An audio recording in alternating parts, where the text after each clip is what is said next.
Hello everyone, hi, how are you? I hope you all are good. So मेरा नाम है हर्षित और स्वागत है आपका मेरे यूट्यूब चैनल बायोलॉजी क्लासेस में। तो स्टार्ट करते हैं आज अपन chapter number 1 class 12 NCERT biology. और आज चैप्टर नंबर 1 स्टार्ट करने जा रहे हैं जो कि है आपका कौन सा है मैं बता चुका हूँ यूनिट 6 के बारे में कौन कौन से चैप्टर हमें पढ़ने। तो first one is that is reproduction in organism.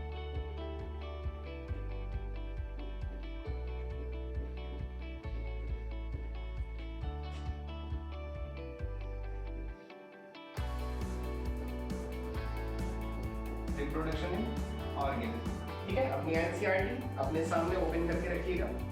NCERT नहीं है, लेक्चर ओपन कर दिया तो कोई बात नहीं, बस सिर्फ सुनते रहिए, सारी चीजें आपको क्लियर हो जाएंगी। इस चैप्टर में जो बेसिकली हमें बात करनी है वो बात करनी है दो चीजों की, ठीक है। एसेक्सुअल रिप्रोडक्शन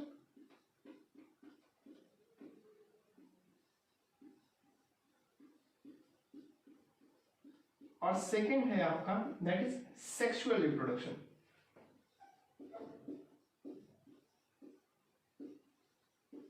क्या डिफरेंस होता है, क्या फर्क होता है, ये सारी चीजें जब हम चैप्टर में अंदर इंटर करेंगे तो ये सारी चीजें आपको धीरे धीरे समझ आती चली जाएंगी, ठीक है। तो अभी ज्यादा लोड नहीं लेना है, सिंपली बस वीडियो देखते रहिए, आपको हर चीज क्लियर हो जाएगी। तो स्टार्ट करते हैं एनसीईआरटी से। सबसे पहली लाइन आपकी एनसीईआरटी क्या कहती है? क्लास 12 की बायोलॉजी की एनसीईआरटी है, जिनके पास नहीं है तो कोई बात नहीं, आप चाहें अगर आपका मोबाइल है आपके पास तो आप पीडीएफ में भी ओपन कर सकते हैं, लेकिन पीडीएफ ओपन कर लेंगे तो सब वीडियो कैसे देख पाएंगे। खैर कोई बात नहीं, डाउनलोड कर लीजिएगा, बाद में देख लीजिएगा, ठीक है। तो फर्स्ट लाइन है each and every organism can live only for a certain period of time. Her organism जो है वो एक सर्टेन, एक निश्चित समय होता है, वहीं तक जीवन जीता है और उसके बाद इस दुनिया को छोड़कर चला जाता है। कहां जाता है पता नहीं। The period from birth to the natural death of an organism represent its life span. तो पहली चीज जो एनसीईआरटी बता रही है वो आपकी बता रही है लाइफ स्पैन के बारे में, ठीक है। क्या होती है लाइफ स्पैन? आपने एक टर्म सुना होगा लाइफ लाइन, ठीक है, ये वो नहीं है, ये है लाइफ स्पैन। लाइफ स्पैन होती है the period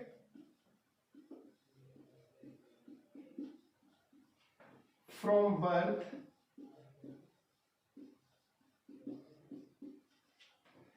to natural death, natural death of an organism,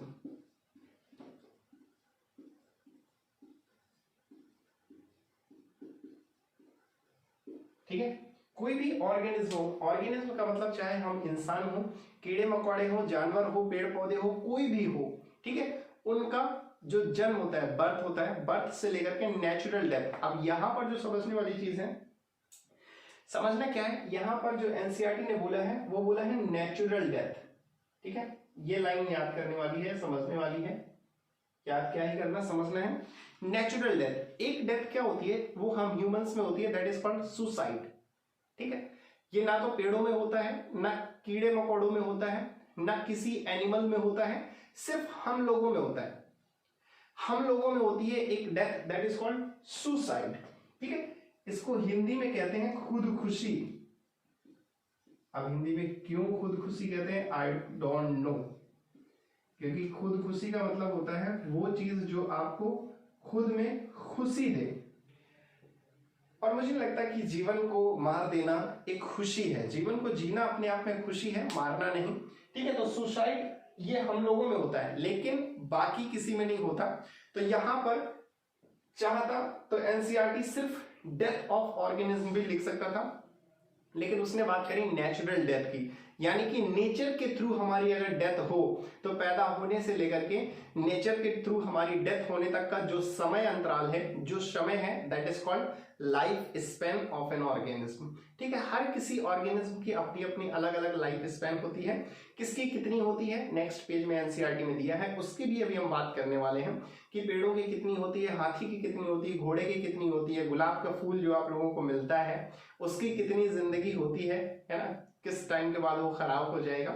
तो खैर मैं उस गुलाब के फूल की बात नहीं कर रहा जो आप किताबों में रखते हैं, उसकी भी बात करेंगे अभी, है ना। मैं गुलाब के पेड़ की बात कर रहा हूँ, ठीक है, तो नेक्स्ट आते हैं life span of a few organism are given in figure. तो नेक्स्ट फिगर में दे रखा है several other organism are drawn for which you should find out their life span and write in the space provided examine the life span of an organism represented in the figure। अब हम लोग देखेंगे कि अगले figure में जो दे रखी है किसकी कितनी जिंदगी होती है उसके बारे में। is not it both interesting and intriguing to note that it may be as short as few days or long as a few thousands year। ये बहुत इंटरेस्टिंग है जानना कि किसी किसी की जिंदगी जो होती है वो कुछ दिनों की होती है और किसी किसी की जिंदगी कई वर्षों की होती है। तो क्यों ऐसा होता है? Between these two extremes are the lifespan of most other living organisms। You may not lifespan of organisms are not necessarily correlated with their size। ठीक है, the size of crow and parrot are not very different yet their lifespan show a wide difference। अब देखो यहाँ पर जो बोला गया है वो ये कह रहा है कि लाइफ स्पेन जो है ना वो कभी भी किसी ऑर्गेनिज्म के साइज पर डिपेंड नहीं करता है ना। अगर आप ये सोचें कि कोई इंसान बड़ा है तो ज्यादा जिएगा, छोटा है तो जल्दी मर जाएगा, जैसे हमारे दिमाग में आता है कि मच्छर है, ठीक है, छोटा ऑर्गेनिज्म है तो उसकी जिंदगी कम होती है, हाथी है तो बहुत ज्यादा होती होगी, तो ऐसा नहीं है, साइज पर डिपेंड नहीं करता। ठीक है, तो उसने एग्जाम्पल भी दिया है कि अगर चाहे क्रो को ले लें या हम पैरट को ले लें, ठीक है, तो साइज पर डिपेंड नहीं करेगा। देखने में दोनों की साइज एक जैसे हैं लेकिन इनकी जो लाइफ स्पैन है वो अलग अलग है।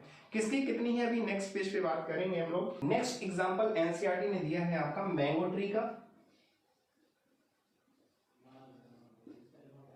ठीक है, और पीपल का, सॉरी और लिखना है, ठीक है, और पीपल का, पीपल ट्री, ठीक है, पीपल का वृक्ष हो, मैंगो का वृक्ष हो, देखने में दोनों साइज अलग अलग होता है। आम का पेड़ आपने देखा होगा, पीपल का पेड़ आपने देखा होगा, काफी हरा भरा होता है, छाया रहती है, लेकिन आम का पेड़ ऐसा नहीं होता, ठीक है, इतना घना नहीं होता, लेकिन फिर भी दोनों की जो लाइफ स्पैन है वो अलग अलग होती है। ये भी हम देखेंगे किसकी कितनी होती है। Whatever be the life span, death of every individual organism is certainty, that is no individual is immortal. ठीक है, अब किसकी कितनी भी लाइफ स्पैन हो, किसी की 1000 वर्ष हो, किसी की 100-200 वर्ष हो, किसी की एक दिन हो, उससे फर्क नहीं पड़ता, एक ना एक दिन हर किसी को इस दुनिया को छोड़कर जाना ही है, तो कोई भी इमॉर्टल नहीं है। आगे लिखा हुआ है एक्सेप्ट सिंगल सेल्ड ऑर्गेनिज्म। ये बहुत इंपॉर्टेंट क्वेश्चन होता है कि सिंगल सेल्ड ऑर्गेनिज्म, अगर मैं यहां बात करूं जैसे, ठीक है, सिंगल सेल्ड ऑर्गेनिज्म की नेचुरल डेथ नहीं होती, सिंगल सेल ऑर्गेनिज्म की नेचुरल डेथ नहीं होती है। ठीक है, अब ये बोर्ड के बच्चे अगर ये देख रहे हैं ऐसा क्यों, ठीक है, तो ये क्वेश्चन आता है कि क्यों ऐसा कहते हैं कि नेचुरल डेथ जो है वो सिंगल सेल ऑर्गेनिज्म की नहीं होती। ये क्वेश्चन होता है बोर्ड में, ठीक है, जो 12th के बच्चे बोर्ड देने जा रहे हैं उनमें ये क्वेश्चन आता है 2 नंबर का कि सिंगल सेल ऑर्गेनिज्म की नेचुरल डेथ क्यों नहीं होती। तो अभी हम बात करेंगे, एनसीईआरटी को पढ़ लेते हैं, उसके बाद में आपको इसका भी आंसर दूंगा। Given this reality, have you ever wondered how vast number of plant and animal species have existed on Earth for several thousands of years? There must be some process in living organisms that ensure this continuity. Yes, we are talking about reproduction. ठीक है, अगर हमें कुछ generations को आगे कई वर्षों तक ले जाना है तो रिप्रोडक्शन की जरूरत पड़ेगी। नेक्स्ट पेज में दे रखा है कि किसकी कितनी लाइफ स्पैन होती है। उससे पहले हम लोग बात करते हैं इस क्वेश्चन की कि सिंगल सेल ऑर्गेनिज्म की नेचुरल डेथ नहीं होती, ऐसा क्यों। तो अगर हम बात करें जैसे सिंगल सेल ऑर्गेनिज्म, इसका एग्जांपल अगर हम ले लें अमीबा, ठीक है, मान लो ये अमीबा है, ठीक है, मेरी ड्राइंग इतनी अच्छी नहीं है, हंसना मत, ठीक है, ये अमीबा है, क्या होता है ये single cell organism, single cell organism. अब जब इसकी नेक्स्ट जनरेशन बनेगी तो ये क्या होता है, इसमें अगर बाइनरी फिजन होगा, चाहे इधर से हो चाहे इधर से हो, कहीं से भी हो सकता है। तो अगर हम बात करें कि अमीबा में फिजन होता है और बाइनरी फिजन, फिजन कैसे होगा, बाइनरी फिजन होगा, तो ये क्या होगा, 2 भागों में टूट जाएगा। 2 भागों में अगर मान लो इस तरह से अगर बाइनरी फिजन देखने को मिल रहा है तो एक भाग कुछ ये वाला हिस्सा बनेगा, दूसरा भाग कुछ ये वाला हिस्सा बनेगा, ठीक है, तो ये पेरेंट जनरेशन हो गई। ये ऑप्स स्प्रिंग, ठीक है। अब ऑप्स स्प्रिंग क्या होते हैं? जो संतानें होती हैं, जैसे हम अपने माता पिता के बच्चे हैं, तब याद था ऑप्स स्प्रिंग, ठीक है। तो पेरेंट जनरेशन ये इसकी ऑप्स स्प्रिंग हो गई। फर्दर अगर हम बात करें इसकी आगे जब जनरेशन बनेगी तो इसमें भी डिवीजन होगा और इसके भी दो ऑप्स स्प्रिंग बनेंगे, ठीक है। ऐसे ही इसमें भी डिवीजन होगा, इसमें भी फिजन होगा और इसकी भी अपने आप में ऑप्स स्प्रिंग बनेंगी, ठीक है। तो ये कुल मिला के अमीबा के स्ट्रक्चर्स बन गए, अमीबा की ऑप्स स्प्रिंग बन गई, ठीक है। तो अब इस क्वेश्चन का क्या मतलब है कि सिंगल सेल ऑर्गेनिज्म की कभी भी नेचुरल डेथ नहीं होती। अब नेचुरल डेथ का मतलब क्या है? जैसे मैं हूं, आप हैं, हमारी नेचुरल डेथ क्या होगी? हम इस दुनिया से गायब हो जाएंगे, सिर्फ हमारी संतानें रह जाएंगी, हमारे जैसा या हमारे नाम का तो होगा लेकिन हमारी तरह दिखने वाला इस दुनिया में नहीं होगा। लेकिन यहां पर ऐसा क्या है कि अमीबा जैसा ये है पेरेंट जनरेशन, वैसी ही सेम क्या होता है, इसी का तो आधा आधा हिस्सा टूट रहा है। फिजन का मतलब होता है टूटना, बाइनरी का मतलब बाई का मतलब दो भागों में, तो यही पेरेंट जनरेशन दो भागों में टूट रही है, ठीक है। तो यही पेरेंट जनरेशन ऑप्स स्प्रिंग में बदल रही है, यानी कि देखने में पता नहीं चलेगा कौन पेरेंट है और कौन ऑप्स स्प्रिंग है। यही पेरेंट यही ऑप्स स्प्रिंग सेम ही होगा, ठीक है। अगर ये पेरेंटल जनरेशन हो गई, ठीक है, तो ये ऑप्स स्प्रिंग हो जाएंगे।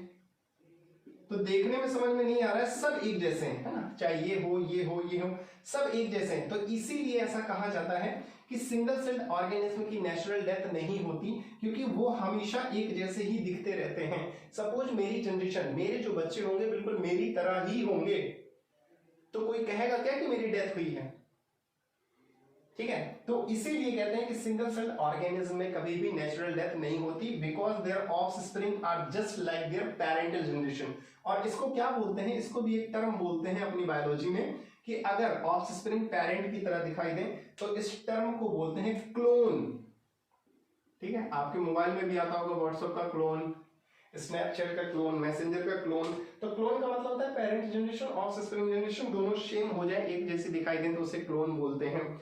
अब प्लीज कोई बच्चा ये मत बोलना कि सर सैफ अली खान का बच्चा, सैफ अली खान का लड़का तो अपने फादर की जैसा है, वो तो क्लोन हो गया। नहीं, ठीक है, वो दिखते सिमिलर हैं लेकिन बहुत सारी डिफरेंसेस हैं, ठीक है। एक जैसा दिखना और एक जैसा होना दोनों अलग अलग चीजें, ठीक है। आते हैं नेक्स्ट, बात करते हैं कुछ टर्म्स की जो दे रखे हैं नेक्स्ट पेजेस में, किसकी कितनी लाइफ स्पैन होती है, तो उसके बारे में बात करते हैं। तो सबसे ऊपर फिगर बना हुआ है एलिफेंट का, ठीक है। एलिफेंट की जो लाइफ स्पैन है, एनसीईआरटी ने कुछ की लाइफ स्पैन लिख रखी है, कुछ की नहीं लिखी है, तो आप लोग लिख लें। एलिफेंट की 60 to 90 ईयर, छोड़ो मैं लिख देता हूं। कुछ बच्चे तो इतने शैतान होते हैं, मैं क्लास ऑफलाइन जब लेता हूं उसमें अगर बोलो ना कि एनसीईआरटी में किनारे जगह है वहां पे लिख लो, तो जवाब आता है सर आप लिख के फोटो खींच के भेज दो ना पीडीएफ में, है ना। तो कुछ इतने शैतान होते हैं, लिखते नहीं, आप लोग भी शायद वैसे ही होंगे। चलो मैं लिख देता हूँ, ठीक है। लाइफ स्पैन की अगर हम बात करें तो किसकी कितनी लाइफ स्पैन होती है उसकी बात करते हैं। लाइफ स्पैन,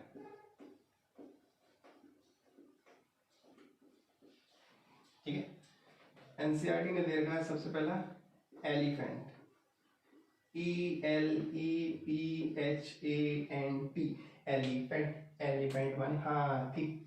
इसकी कितनी हो गई लाइफ स्पैन? 65 to 90 ईयर, ठीक है। कितना जिएगा?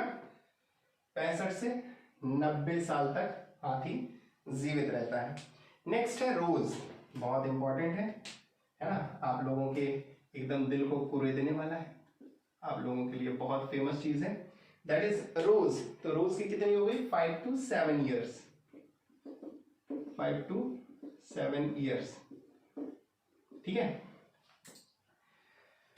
अब मैं उस रोज की बात नहीं कर रहा जो रोज आप किताबों में छुपा लेते हैं, है ना, कॉपियों में रख लेते हैं कि उसने पहली बार दिया था, उस रोज की बात नहीं कर रहा। लेकिन फिर भी अगर गुलाब की जिंदगी होती है तो 5 से 7 साल की होती है। आप लोगों के लिए भी वो गुलाब जो है 5 से 7 साल बाद दूसरा मिल जाएगा, है ना, उसके बारे में भूल जाओगे। तो रोज की जो लाइफ होती है वो 5 से 7 साल होती है। एक गुलाब के नाम पर मुझे एक शायरी याद आ गई कि मेरे टाइम पे भी ऐसा होता था, मतलब बहुत सारे लोग है ना, गर्ल्स भी ऐसा करती थी कि मेरे उसने दिया है बाबू ने, है ना, तो रख लिया कि देखो आज भी रखा है मेरे पास। बॉयज़ में भी ऐसा होता है कि उसने फर्स्ट टाइम दिया था, रख लेते हैं। हालांकि बॉयज़ में ज़्यादा ऐसा नहीं होता, गर्ल्स में ज़्यादा होता है। तो एक शायर का शेर है, क्या खूब कहा था, मुझे गुलाब के नाम पर यह शेर याद आ गया कि बुजुर्गों का घर हो या महबूबा की बस्ती, एक बार जो छोड़ दिया तो दोबारा पलट कर नहीं गए। ठीक है, तो ये शेर मुझ पर सूट करता है, आप पर पता नहीं। खैर, गुलाब हो या आशिकी, कुछ वक्त बाद मुरझा ही जाती है। ठीक है, तो देख लो 5 से 7 साल की जिंदगी है, 7 साल बाद हो सकता है आपको फिर से कोई नया गुलाब देने वाला मिल जाए। ठीक है, नेक्स्ट अगर हम बात करें डॉग की,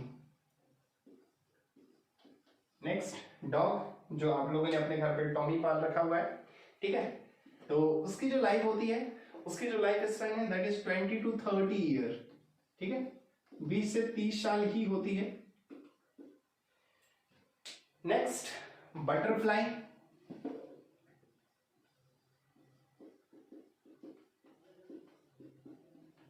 बटरफ्लाई तितली, तितली की जो जिंदगी एनसीईआरटी दे रही है वो है 1 to 2 वीक। सोचो कितनी कम होती है। आप लोग जो तितलियां ऐसे पकड़ना चाहते हो ना, ऐसे करके तेरी गलियां, है ना, वही वाली तितली, कितना 1 से 2 वीक। नेक्स्ट है क्रो, अभी हमने बात करी थी क्रो की और पैरट की। ठीक है, साइज सेम होता है, अभी हम लोग देखेंगे लाइफ स्पैन। तो क्रो की जो है, कौवे की 15 साल 15 ईयर।